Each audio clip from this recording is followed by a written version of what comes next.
little tip here, suffering is something that is optional. You don't need to suffer as much as we do. And I'll explain what I mean in a moment. So, as I shared before, I was in a pretty horrific accident a number of years ago and had a long and lengthy recovery process. And during that time, I had heard, so I'm Catholic, and I'd heard from two different priests in two different homilies the expression that suffering can make you bitter or it can make you better, and that you choose, right? And we have a choice between letting what is happening in our lives make us bitter or better, right? And that really kind of resonated with me when I heard it. And at the time, it was a pretty long process to recover. And I started taking some classes. I had been, before the accident, I was working with students who were diagnosed with autism spectrum disorders. So I took some classes on autism to better understand them, and not because I wasn't returning to that work, but I knew it. So I wasn't learning something completely new, but I knew that studying and learning new things would help me recover because I had sustained a traumatic brain injury. I took that class. I took another class on psychology because my background in my BA and my undergrad was in psychology. And eventually, as I was awaiting my prosthesis surgery, I started a master's in counseling psychology. Right? I use this time to be better in that regard, but by taking classes and retraining and learning how to, learning for a new job. But I also chose better by not letting this defeat me, right?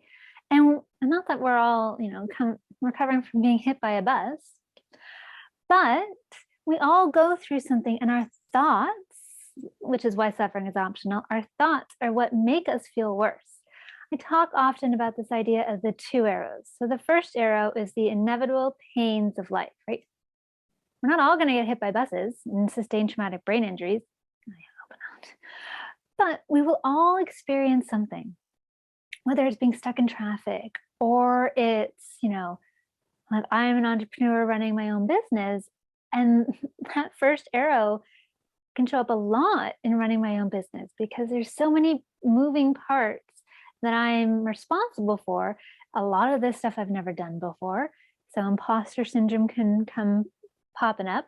That inner critic that I talk about shows up when I'm doing something new or things that make me feel uncomfortable, right? But that's inevitable. I will create videos because I have a YouTube channel, or I will launch courses because I teach. I will do coaching programs because I coach, right? These are things that I do. They're inevitable, right? And they're not painful, but there's challenges that come up with them. But the suffering is that second arrow, the optional one. And that second arrow is our thoughts, our resistance, and our judgments to that first arrow.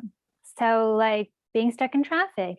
And the second arrow is, this person sucks. They can't drive. Why is this happening? I'm going to be late for work. My boss is going to yell at me, right? Like that. You don't need any of that. That's not helpful.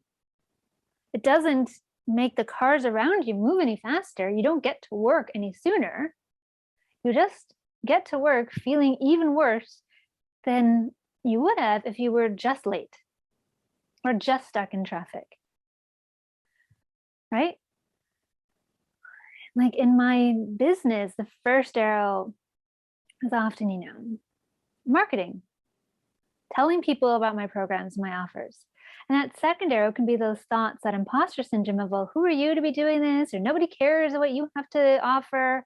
Or now's not a good time to do this. You should wait, right? That comes up often. Oh, you should do this tomorrow. And tomorrow is like 3 weeks later, you still haven't done the thing. Yeah, happens often. But that's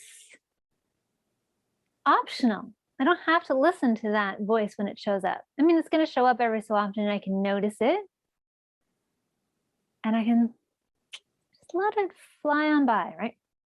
When thoughts like this show up, treat them like clouds floating past in the sky, right? There's one thought and it's gone. Leaves floating down a stream. You're sitting on the bank watching these leaves float past. You're not diving into the stream and picking them up and like, ooh, what's this one, right? You're just noticing. And that's why it's optional, because I don't have to continue to let that arrow fly at my head. I can choose to step back and to just observe from a distance.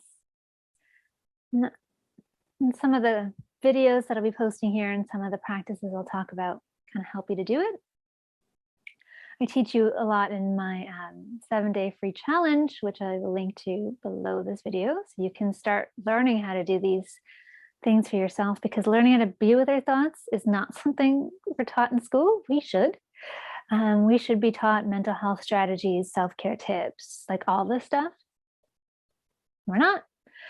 But as part of the mindfulness journey is my goal to help you to learn how to do this kind of thing. So remember, at times when your first arrow starts flying at you, that suffering is optional. That you can choose between being bitter or you can choose to be better. And that's a choice you might have to make over and over again, because bitterness will show up. I'm not exactly thrilled about being hit by a bus, the brain injury, or all the surgeries I've needed. But so sometimes I choose bitter and then I choose again, right? I choose new thoughts. I choose to begin again. And I go from bitter back to better. And you can too. As I said, I'll link to my 7-day free challenge below, and you can sign up and you can get started learning how to get out of your head and get into your life today, and to stop